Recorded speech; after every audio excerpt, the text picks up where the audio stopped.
सभी को जय मसीह मेरे भाई बहनों। आइए मैं प्रभु का वचन सुनाने जा रहा हूँ। वचन के द्वारा प्रभु आपको आशीष दे। ऐसा हो सकता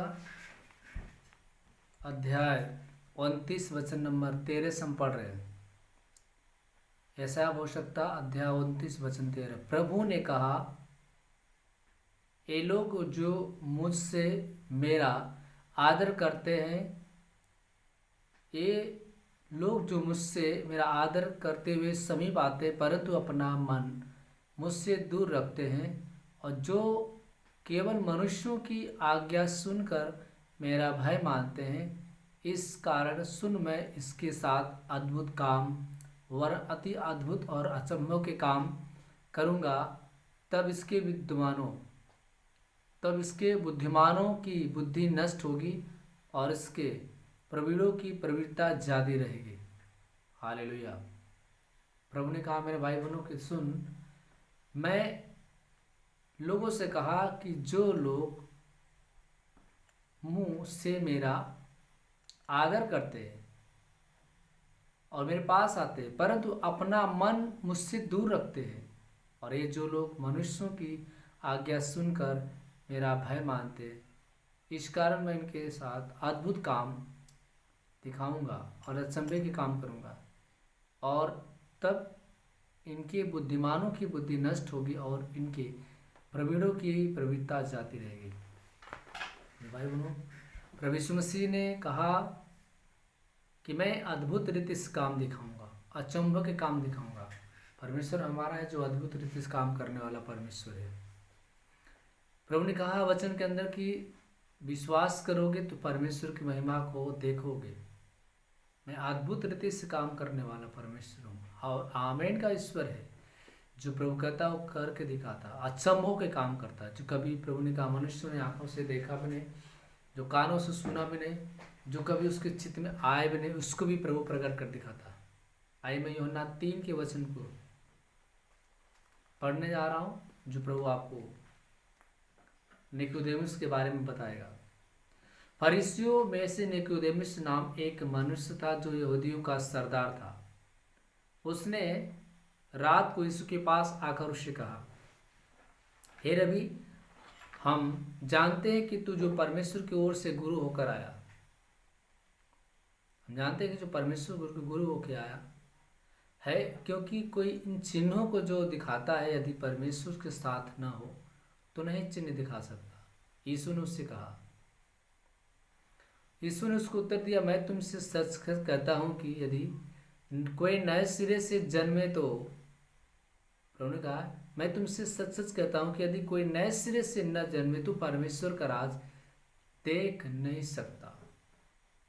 जो नए सिरे से जन्म न ले वो परमेश्वर के राज को देख नहीं सकता। निकोदेमुस ने उससे कहा, मनुष्य जब बूढ़ा हो गया तो कैसे जन्म ले सकता है? क्या वो अपनी माता के घर में दूसरी बार प्रवेश कर सकता है?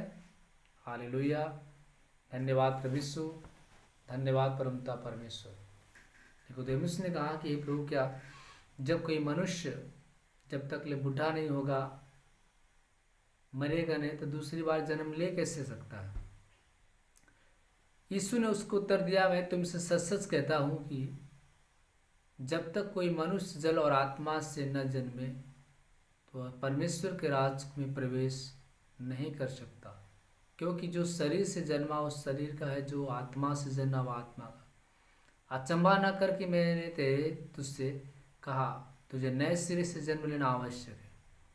आवाज़ जिधर चाहती है उधर चलती हो, तो उसका शब्द सुनता है परंतु नहीं जानता कि वह कहाँ से आती है और किधर को जाती है। जो कोई आत्मा से जन्मा है वैसा ही है। निकोदेमुस ने उत्तर दिया, ये बातें कैसे हो सकती है? निकोदेमुस ने उससे कहा, उत्तर दिया, ये बातें कैसे हो सकती है? हालेलुया। धन्यवाद प्रभु यीशु, धन्यवाद परमपिता परमेश्वर। यह सुनकर यीशु ने उससे कहा, तू इजरायलियों का गुरु होकर भी यह नहीं जानता, कि इन बातों को नहीं समझता?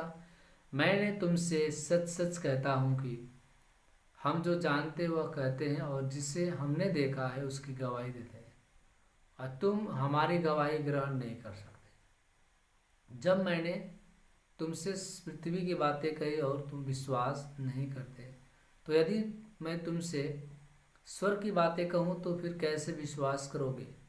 कोई स्वर्ग पर नहीं चढ़ा, केवल वही जो स्वर्ग से उतरा, अतः मनुष्य का पुत्र जो स्वर्ग में है। और जिस रीति से मूसा ने जंगल में सांप को ऊंचे पर चढ़ाया, उसी रीति से अवश्य है कि मनुष्य का पुत्र भी ऊंचे पर चढ़ाया जाए। हालेलुया। धन्यवाद प्रभु यीशु, धन्यवाद परमता परमेश्वर। प्रभु का जिस रीति से मूसा ने जंगल में सर्प पे चढ़ा, वैसे ही मनुष्य का पुत्र चढ़ाया जाएगा, ताकि जो कोई इस पर विश्वास करे वो अनंत जीवन पाए। क्योंकि परमेश्वर ने जगत से ऐसा प्यार किया, एकलौते पुत्र दे दिया, ताकि जो कोई इस पर विश्वास करे वो नष्ट न हो, परंतु अनंत जीवन पाए, बहुतायत जीवन पाए। परमेश्वर ने अपने पुत्र को जगत में इसलिए नहीं भेजा कि जगत पर दंड की आज्ञा दे, परंतु इसलिए कि जगत उसके द्वारा उद्धार पाए। जो उस पर विश्वास करता है वह उस पर दंड की आज्ञा नहीं, परंतु जो उस पर विश्वास नहीं करता वह दोषी ठहर चुका, इसलिए कि उन्होंने परमेश्वर के एकलौते पुत्र के नाम पर विश्वास नहीं किया। और दंड की आज्ञा का कार्य यह है कि ज्योति जगत में आई और मनुष्यों ने ज्योति से अधिक प्रिय जाना, क्योंकि उसके काम बुरे थे। क्योंकि जो कोई बुराई करता है वह ज्योति से बैर रखता है और ज्योति के निकट नहीं आता, ऐसा न हो कि उसके कामों पर दोष लगाया जाए। परंतु जो सत्य पर चलता है वह ज्योति के निकट आता है, ताकि उसके काम प्रकट हो, वो परमेश्वर की ओर से किए गए हैं। हालेलुया। मेरे भाई बहनों, एक यीशु मसीह के पास निकुदेमुस आता है और शाम के समय आके कहता है, गुरु हम जानते हैं ज्योति चिन्ह और चमत्कार दिखा रहा है, जब तक परमेश्वर जिसके साथ न हो वह चिन्ह और चमत्कार दिखा नहीं सकता। प्रभु ने कहा कि जो आत्मा से जन्मा आत्मा का, जो शरीर से जन्मा उस शरीर का है।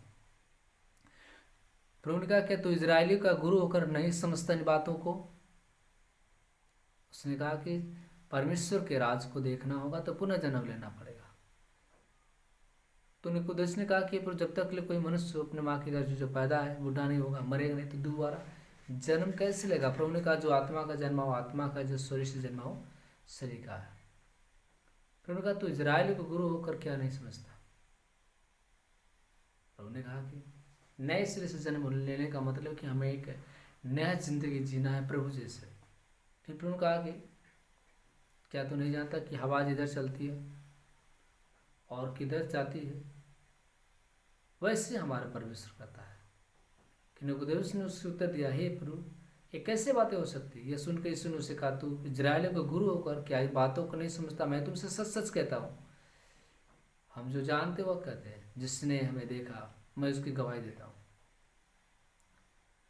जिसने हमने देखा उसकी हम गवाही देते हैं, और तुम हमारी गवाही ग्रहण नहीं कर सकते। जब मैंने तुमसे पृथ्वी की बातें कहा तो तुम विश्वास नहीं करते। अगर मैं स्वर्ग की बातें कहूँ तो कैसे विश्वास करोगे? कोई स्वर्ग पर नहीं चढ़ा,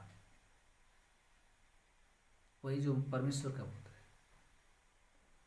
जो मनुष्य का पुत्र स्वर्ग में है, और उस जिस रीति से मूसा ने जंगल में उच्च हुए सर्प को चढ़ा, उसी रीति से मनुष्य का पुत्र भी चढ़ाया जाएगा। पर उनका क्या? क्योंकि परमेश्वर ने जगत से ऐसा प्यार किया, इकलौते पुत्र दे दिया, इसमें जो विश्वास करता है नाश नहीं तो अनंत जीवन पाता है, बहुतायत से जीवन पाता है। हमारा परमेश्वर जीवन देने वाला है, बहुतायत से जीवन देता है, और जो उस पर विश्वास करते हैं उनको अनंत जीवन प्राप्त होता है। आमीन। आइए हम आपके लिए एक छोटी सी प्रार्थना करने जा रहे हैं भाई बहनों। जहाँ पे आपकी बीमारियाँ हैं आप उस पर हाथ रखें, और जिनको कोई बीमारी नहीं है दोनों हाथ से निप रखें। मैं यीशु के नाम से चंगाई प्रार्थना करने जा रहा हूँ। Hallelujah hallelujah hallelujah. धन्यवाद प्रभु यीशु, धन्यवाद प्रभु यीशु, धन्यवाद परमता परमेश्वर। अपने सामर्थ्य स्पर्श के मेरे प्रभु हम प्रार्थना करते, जितने मेरे बहनें मेरे भाई बीमारी पर सारे चंगे हो जाए, उनके सीने का दर्द निकल जाए, कमर का दर्द निकल जाए, पेट का दर्द निकल जाए, नाना प्रकार की बीमारी चंगाई दे, खांसी जाना बंद कर, शाट का बीमारी चंगाई दे, लकवा के रोगी चलने लगे, अंधा देखने लगे, कोरे शुद्ध जाए, गूंगा बोलने लगे। यीशु के महान सामर्थ्य, महान सामर्थ्य, महान आशीष से गिट्टी गल के पानी बन जाए, ट्यूमर नष्ट हो जाए, चाहे बीमारी चंगाई दे, खांसी जाना बंद कर, 60 का बीमारी चंगाई दे। तेरी महिमा तेरा शामत उनको बड़ा यीशु के महान नाम से मांगते हैं। जितने मेरे बहने मेरे भाई जो तेरे दास को सहायता मदद करते हैं, सबको आशीष दे, उनके परिवार के बच्चे सलामत रहे। यीशु के महान आशीष से, महान सामर्थ्य पिता पुत्र पवित्र आत्मा के नाम से मांगते हैं, आमीन। सभी को जय मसीह।